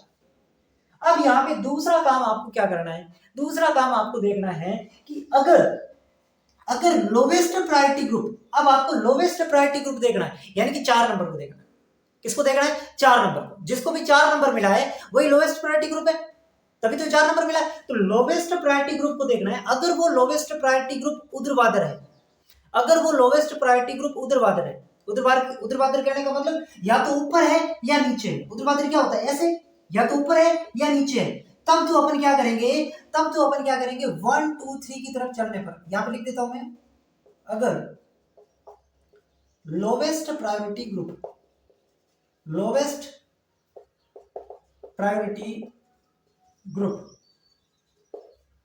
ऊर्ध्वाधर है, ऊर्ध्वाधर स्थिति पर है, लोवेस्ट प्रायोरिटी ग्रुप का मतलब 4 स्थिति पर है, तब 1 2 से 3 की तरफ चलेंगे ना। 1 से 2 से 3 की तरफ जब अपन चलेंगे, अभी मैं चलना सिखाऊंगा, तब अगर क्लॉकवाइज आ रहा है या फिर एंटी क्लॉकवाइज आएगा, दो ही चीजें होगी। या तो अपन 1 2 3 चलेंगे, जैसे कि इसमें 1 2 3 चले तो ये आपका क्या आ रहा है? Anti clockwise. या फिर अपन जैसे कि 1 2 3 चले तो ये भी क्या आ रहा है? Anti clockwise. जैसे इसमें चले तो 1 2 3, ये क्या आ रहा है? एंटी क्लॉकवाइज, जबकि ये क्लॉकवाइज आ रहा है। ठीक है, तो ये अपन को डिसाइड करना है कि एंटी क्लॉकवाइज आ रहा है या क्लॉकवाइज आ रहा है। अगर क्लॉकवाइज आ रहा है तो इसके अंदर आर हो जाएगा, और एंटी क्लॉकवाइज आ रहा है तो इसमें एस हो जाएगा। ये चीज आपको ध्यान रखना। नहीं समझे? अभी समझाता। जैसे कि मैंने कहा लोवेस्ट प्रायोरिटी ग्रुप कहां पे है। अगर लोवेस्ट प्रायोरिटी ग्रुप ऊर्ध्वाधर स्थिति पर है, अगर लोवेस्ट प्रायोरिटी ग्रुप ऊर्ध्वाधर स्थिति पर है और अपन 1 2 3 की तरफ जा रहे हैं, तो अगर क्लॉकवाइज आ रहा है तो आर आएगा। जैसे इसको देखो, अब इसके अंदर 4 को छोड़ देना, 4 को नहीं देखना, अपन को जाना 1 से 3 की तरफ। तो अब ऐसे नहीं जा सकते सीधे 3, पहले 1 जाएंगे, 1 से फिर अपन 2 जाएंगे, फिर 2 से अपन 3 जाएंगे। और ये जो है ये क्या आ रहा है सर? एंटी क्लॉकवाइज आ रहा है। घड़ी की सुइयां कैसे घूमती है? ऐसे घूमती है, जबकि ये कैसे घूम रहा है? ऐसे घूम रहा है। यानी कि ये क्या है? Anti clockwise. ये क्या है? Anti clockwise. और एंटी क्लॉकवाइज का क्या आता है साहब? एंटी क्लॉकवाइज का एस आता है, मतलब ये एस है, मतलब ये क्या है आपका? ये आपका एस है। इसको देखो, इसको देखो, इसके अंदर सर चौथा प्रायोरिटी ग्रुप, इसके अंदर भी ऊर्ध्वाधर स्थिति पर है। बिल्कुल सर, ऊर्ध्वाधर स्थिति पर है। अब क्या करें? अब कुछ नहीं करना, आपको 1 2 3 की तरफ जाना है, यानी कि ये 1, ये 2 और ये 3। इसके अंदर भी अगर मैं देखूं तो मैं कैसे जा रहा हूं? मैं एंटी क्लॉकवाइज ही जा रहा हूं, और एंटी क्लॉकवाइज के अंदर क्या आता है? ऐसा आता है। क्या ये बात समझे? क्या ये बात समझे? कुछ भी नहीं किया मैंने, कुछ भी नहीं किया। मैंने कहा सबसे पहले प्रायोरिटी डिसाइड करो। प्रायोरिटी डिसाइड करने के बाद आपको 1 2 3 की तरफ जाना है। आपको कैसे जाना है? 1 2 3 की तरफ जाना है। अगर आप क्लॉकवाइज जा रहे हैं तो आर, और एंटी क्लॉकवाइज जा रहे हैं तो एस। लेकिन इसके अंदर एक कंडीशन है कि ये जो लोवेस्ट प्रायोरिटी ग्रुप है ना, ये ऊर्ध्वाधर स्थिति पर होना चाहिए। अगर lowest priority group, lowest priority group क्षैतिज पर है। क्षैतिज पर कहने का मतलब दाएं बाएं, दाएं बाएं, और ऊर्ध्वाधर कहने का मतलब ऊपर नीचे। ठीक है, क्षैतिज पर है तो उल्टा हो जाएगा, तो उल्टा हो जाएगा। उल्टा का कहने का मतलब, कहने का मतलब ये है कि अपन को नियम इससे ही फॉलो करना है, अलग नहीं याद रखना, नियम यही याद रखना, इसी से काम चलाना है। कैसे? देखो, पहले अपन क्या करेंगे साहब, पहले अपन क्या करेंगे, 1 2 3 की तरफ जाइए। ये 1, ये 2, ये 3, मतलब मैं ऐसे चलूंगा, मतलब मैं ऐसे चलूंगा, मतलब मैं कैसे चल रहा हूं सर, मैं क्लॉकवाइज चल रहा हूं सर, मैं क्लॉकवाइज चल रहा हूं, और क्लॉकवाइज में आर आता है, मतलब मेरा क्या आएगा, आर आएगा, मेरा क्या आएगा, आर आएगा। लेकिन यहाँ पे देखो, आर तब आएगा जब लोवेस्ट प्रायोरिटी ग्रुप ऊर्ध्वाधर स्थिति पर हो। लोवेस्ट प्रायोरिटी ग्रुप क्या ऊर्ध्वाधर स्थिति पर है?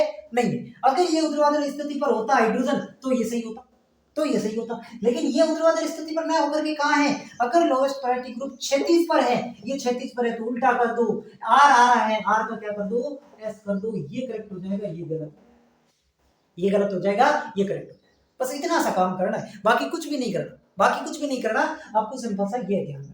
चलो इसको देखते हैं, इसके अंदर भी क्या करना है सर, 1 2 3 की तरफ चलिए। ये 1 है सर, ये 2 है सर, ये 3 है, ऐसे जाना है। चलो ये भी कैसे गए, अपन क्लॉकवाइज गए, ये भी कैसे गए सर, ये भी क्लॉकवाइज गए, और क्लॉकवाइज के अंदर सर आर होता है, और यहाँ पे जो है ये हाइड्रोजन क्षैतिज पर है, तो ये भी क्या हो जाएगा, एस हो जाएगा, आर में होकर के ये भी क्या हो जाएगा, एस हो जाएगा। बस ये बातें आपको समझनी थी। क्या इतनी बातें आप समझ गए?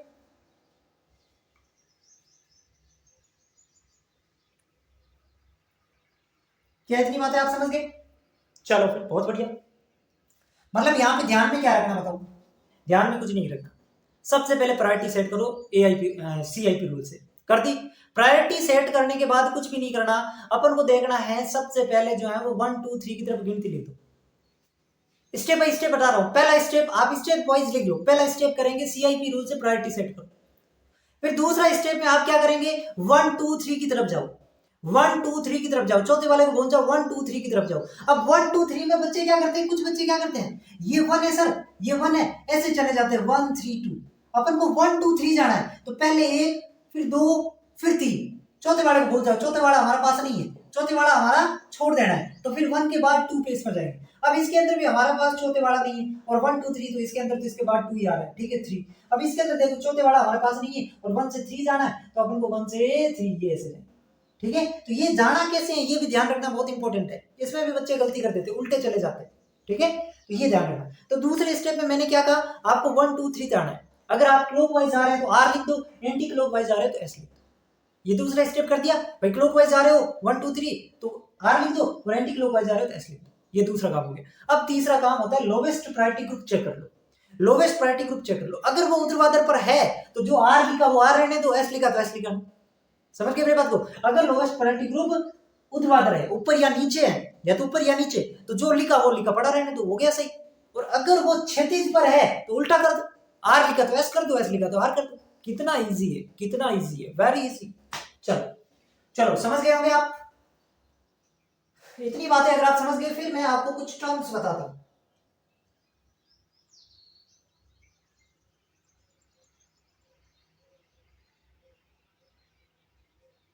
बेटा इसको, चलो ठीक है, ओके। अब एक होते हैं विब्रिम समावयवी, एक होते हैं प्रतिबिंब समावयवी, एक होता है मीसो कंपाउंड, और एक होता है रैसिमिक मिक्सचर। पहले अपन देखते हैं विब्रिम समावयवी, विब्रिम समावयवी, विब्रिम समावयवी, ज्यादा लिख दिया, ठीक है। क्या होते हैं विब्रिम समावयवी, क्या होते हैं विब्रिम समावयवी? ऐसे प्रकाशिक समावयवी, ऐसे यौगिक जो एक दूसरे के दर्पण प्रतिबिंब नहीं होते, एक दूसरे के दर्पण प्रतिबिंब नहीं होते। आपसे पूछ ले विभिन्न समावयवी क्या होते हैं, तो ऐसे यौगिक जो एक दूसरे के दर्पण प्रतिबिंब नहीं होते, मिरर इमेज नहीं होते, उनको अपन विभिन्न समावयवी कहते हैं। और विभिन्न समावयवी जो होते हैं इनके भौतिक और रासायनिक गुण भिन्न भिन्न होते हैं। इनके भौतिक व रासायनिक गुण क्या होते हैं, भिन्न भिन्न होते हैं। भौतिक व रासायनिक गुण भिन्न भिन्न, और इसकी वजह से इनको जो है वो प्रभाजी आसवन या क्रिस्टलन द्वारा पृथक किया जा सकता है। इनको प्रभाजी आसवन, क्योंकि दोनों के गुणधर्म अलग अलग है, तो प्रभाजी आसवन या क्रिस्टलन विधि द्वारा पृथक किया जा सकता है। क्रिस्टलन विधि द्वारा पृथक किया जा सकता है, पृथक कर सकते हैं। ये चीजें आपको ध्यान में रखनी किसके अंदर, विभिन्न समावयवी के बारे में। दूसरा आता है यहाँ पे प्रतिबिंब समावयवी, मतलब नाम से पता चल रहा है ये दर्पण प्रतिबिंब तो होंगे, ठीक है। ऐसे प्रकाशिक समावयवी, ऐसे प्रकाशिक समावयवी जो एक दूसरे के दर्पण प्रतिबिंब होते हैं, दर्पण प्रतिबिंब होते हैं, लेकिन अध्यारोपित नहीं होते, लेकिन आपस में अध्यारोपित नहीं होते, यानी कि एक दूसरे पर अध्यारोपित नहीं होते, अध्यारोपित नहीं होते, सुपर इम्पोज नहीं होते, बट मिरर इमेज होते हैं, ठीक है। अध्यारोपित नहीं होते, तो उसको अपन क्या कहते हैं, प्रतिबिंब। यानी कि इसके अंदर तो दर्पण प्रतिबिंब नहीं है, इसमें दर्पण प्रतिबिंब जो है लेकिन एक दूसरे पर अध्यारोपित नहीं होंगे। इसके अंदर क्या होगा, इसका उल्टा कर दो, इसमें भौतिक और रासायनिक गुण समान होते हैं, भौतिक व रासायनिक गुण समान होते हैं, यानी कि ये जो दो यौगिक है ना, इनके भौतिक और रासायनिक गुण समान होंगे। और अगर इनके भौतिक और रासायनिक गुण समान है तो फिर इनको जो है इन विधियों द्वारा पृथक करना बहुत मुश्किल है, यानी कि नहीं कर सकते। तो इनको प्रभाजी आसवन, प्रभाजी आसवन या क्रिस्टलन द्वारा पृथक नहीं किया जा सकता, क्रिस्टलन द्वारा पृथक नहीं किया जा सकता, ठीक है बच्चों, पृथक नहीं किया जा सकता, ठीक है। तो ये हो जाएंगे आपके प्रतिबिंब समावयवी, ये क्या हो जाएंगे, प्रतिबिंब समावयवी।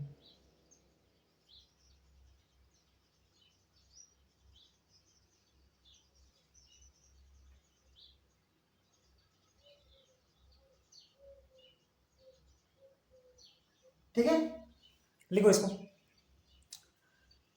लिख लिया। चलो अब अपन पढ़ते हैं मीजो कंपाउंड्स। मीजो यौगिक क्या होते हैं, मीजो यौगिक क्या होते हैं।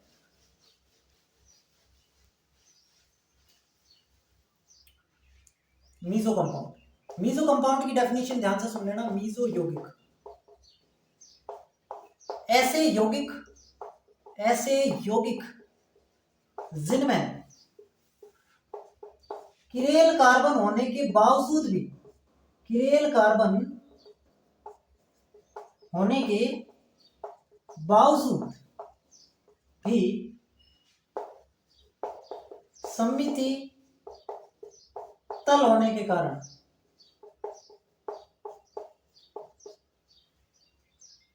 ऐसे यौगिक जिनमें नहीं, जो लिख दो, ऐसे यौगिक जो किरेल कार्बन होने के बावजूद भी सममिति तल होने के कारण प्रकाशिक अक्रिय होते हैं, प्रकाशिक अक्रिय होते हैं, प्रकाशिक अक्रिय होते हैं।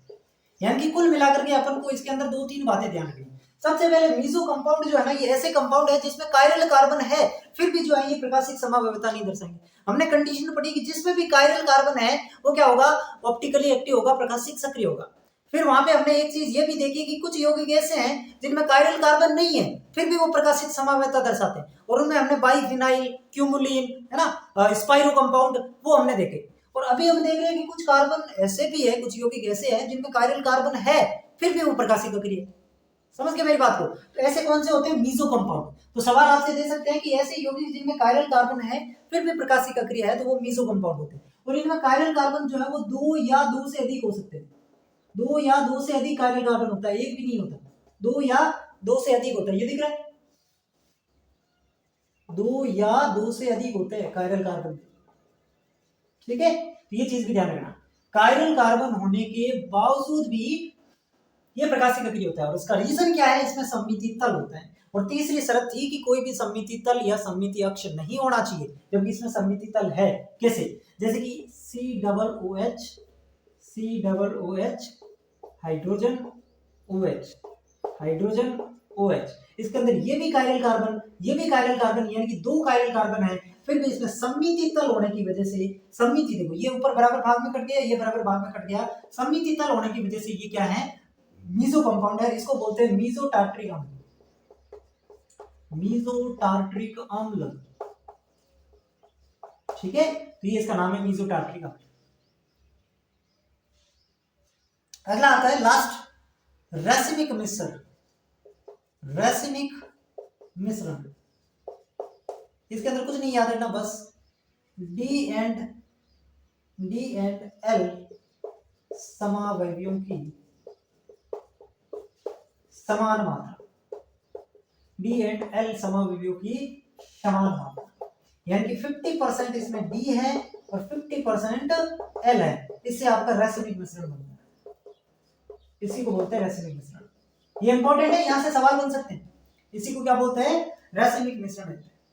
और ये देखो, ये जो है वो अपने आंतरिक कारणों की वजह से क्या है, प्रकाशिक अक्रिय, यानी कि मीजो यौगिक जो है ये प्रकाशिक अक्रिय क्यों होते हैं, आंतरिक कारणों की वजह से। क्यों होते हैं, आंतरिक कारणों की वजह से। लिखना है इस चीज को बकायदा कि मीजो कंपाउंड आंतरिक कारणों की वजह से प्रकाशिक अक्रिय होते हैं। लेकिन रैसिमिक मिश्रण ये भी प्रकाशिक अक्रिय होते हैं, लेकिन ये क्यों होते हैं, बाह्य कारणों की वजह से। ये भी प्रकाशिक अक्रिय होते हैं और ये होते हैं बाह्य कारणों की वजह से, बाह्य कारणों की वजह से, बाह्य कारणों की वजह से। ठीक है बच्चों, ये होते हैं बाह्य कारणों की वजह से। तो मीजो कंपाउंड और रैसिमिक कंपाउंड में डिफरेंस ये याद रखना कि सबसे पहले समानता तो है कि दोनों प्रकाशिक अक्रिय है, लेकिन ये जो है वो प्रकाशिक अक्रिय होता है आंतरिक कारणों की वजह से, जबकि ये प्रकाशिक अक्रिय होता है बाह्य कारणों की वजह से। ये दोनों के अंदर डिफरेंस है जो आपको ध्यान में रखना है। ठीक है, तो ये था ओवरऑल पूरी की पूरी चीजें ऑप्टिकल आइसोमेरिज्म या प्रकाशिक समावयवता के बारे में। याद क्या रखना है, सबसे पहले आपको देखना है कि कोई भी कंपाउंड ऑप्टिकल आइसोमेरिज्म दर्शाएगा या नहीं दर्शाएगा। तो उसके लिए मैंने आपको बताया कि सबसे पहले आप उसके अंदर कायरल कार्बन चेक करो। कायरल कार्बन का मतलब ऐसा कार्बन जिसकी चारों संयोजकता भिन्न हो, उसे कायरल कार्बन कहते हैं। अगर कायरल कार्बन है तो प्रकाशिक सक्रिय, और अगर नहीं है तो ये प्रकाशिक अक्रिय होगा। ये एक नॉर्मल कंडीशन रहती है। लेकिन यहाँ पे कुछ एक्सेप्शन भी देखे गए कि कुछ यौगिक ऐसे होते हैं जिनमें कायरल कार्बन नहीं है, फिर भी वो प्रकाशिक सक्रिय होते हैं, जैसे कि बाइफिनाइल हो गया, क्यूमुलिन हो गया, और आपका जो है वो स्पाइरो कंपाउंड हो गए। और कुछ कंपाउंड ऐसे भी देखे गए जिनमें कायरल कार्बन है, फिर भी वो प्रकाशिक अक्रिय होते हैं, जैसे कि मीजो कंपाउंड। ठीक है, फिर दूसरी कंडीशन किरेलता का गुण होना चाहिए, यानी कि एक दूसरे के दर्पण प्रतिबिंब तो है लेकिन एक दूसरे पर अध्यारोपित नहीं हो रहे हैं, तो वो आपको इसके अंदर हो जाएगा। फिर तीसरी कंडीशन, वो यौगिक असम्मित होना चाहिए, मतलब उसके अंदर कोई भी सम्मिति नहीं होनी चाहिए। ये तीन चीजें हैं जिसे आप डिसाइड कर सकते हैं कि ये ऑप्टिकल आइसोमेरिज्म दर्शाएगा या नहीं दर्शाएगा। और कैसे चेक करना, मैंने आपको बहुत अच्छे से समझाया है कि कायरल कार्बन को पकड़ना है जिसकी संभावना है कि ये कायरल हो सकता है। फिर आप देखिए चारों ग्रुप अलग अलग है कि नहीं है। ठीक है, वैसे आप देख लोगे आपको पता चल जाएगा। फिर अपन को DL विन्यास करना है। L का होता है लेफ्ट साइड, NH2 और OH अगर लेफ्ट साइड में आ रहे हैं तो वो हो जाएगा आपका L, और राइट साइड में आ रहा है तो D। ये ग्लिसरॉल डिहाइड के सापेक्ष होता है, इसलिए सापेक्ष विन्यास कहते हैं। ठीक है बच्चों, यहाँ पे जो ध्यान रखने की बात ये है DL विन्यास करते समय कि जब भी आप DL विन्यास करो तो ऑक्सीकृत जो कार्बन है, अधिकतम ऑक्सीकृत कार्बन वो ऊपर होना चाहिए, तब आपका सही आएगा। अगर वो नीचे है ना तो फिर उल्टा कर दो, जो भी आपका आ रहा है उसका उल्टा कर दो। और फिर RS के अंदर थोड़ा सा कॉम्प्लिकेट था कि आपको कुछ भी नहीं करना। RS के अंदर पहला स्टेप आपको ये फॉलो करना है कि CIP रूल से प्रायोरिटी सेट कर दो। प्रायोरिटी सेट करने के बाद दूसरा स्टेप है 1 2 3 काउंटिंग करो और 1 2 3 की तरफ चलो। 1 2 3 की तरफ चलो, क्लॉकवाइज आ रहा है कि एंटी क्लॉकवाइज आ रहा है, उसमें R आ रहा है कि S आ रहा है, जो भी आ रहा है ठीक है। उसके बाद आपको ये देखना है कि उसके अंदर लोवेस्ट प्रायोरिटी ग्रुप किधर है। लोवेस्ट प्रायोरिटी ग्रुप अगर ऊपर या नीचे है, यानी कि ऊर्ध्वाधर तल में है, तो जो आपका आ रहा था वही सही है। और अगर लोवेस्ट प्रायोरिटी ग्रुप 36 में है, यानी कि दाएं बाएं है, तो जो आपका आ रहा था उसका उल्टा कर, ये आपको देखना था। फिर हमने देखा विभिन्न समावयवी क्या होते हैं और प्रतिबिंब जो है वो समावयवी क्या होते हैं, किनको जो है भौतिक रासायनिक गुण समान होते हैं, किनके भिन्न भिन्न होते हैं, किनको पृथक किया जा सकता है प्रभाजी एस्ट्रोनॉट क्रिस्टल द्वारा, किनको नहीं किया जा सकता, वो चीज अपने देखी। कौन से दर्पण प्रतिबिंब होते हैं, कौन से दर्पण प्रतिबिंब नहीं होते। फिर हमने मीजो कंपाउंड देखा कि कायरल कार्बन होने के बावजूद भी सममिति तल होने की वजह से प्रकाशिक अक्रिय होते हैं, यानी कि आंतरिक कारणों की वजह से, और इसके अंदर एग्जांपल मीजोटार्ट्रिक एसिड। फिर रैसिमिक मिश्रण क्या होता है, D एंड L समावयवियों की समान मात्रा 50-50% D एंड L हो जाएगा। इसके अंदर ये बाह्य कारणों की वजह से प्रकाशिक अक्रिय होता है। ठीक है बच्चों, तो ये चीजें आपको मैंने बताई और मुझे लगता है इससे बाहर आपके एग्जाम में सवाल भी नहीं जाने वाला। जितनी चीजें मैंने बताई सबसे सरल से सरल और आसान से आसान, और जितना मेरे अंदर जोर हो सकता था उतनी मैंने लगाया। बाकी आपको कितना समझ आया ये आप मुझे कमेंट करके बताएंगे। और अगर आपको क्लास पसंद आई, थोड़ी बहुत हमारी मेहनत पसंद आ रही है, तो चैनल को सब्सक्राइब करके इसको आगे से आगे शेयर करिए, ताकि सभी विद्यार्थियों के पास ये सारी चीजें फ्री के अंदर अवेलेबल हो जाए, और जो बच्चे नहीं पढ़ पा रहे थे वो भी फ्री के अंदर सारा कंटेंट उनको मिल जाए। ठीक है, धन्यवाद, मिलते हैं अगली क्लास में।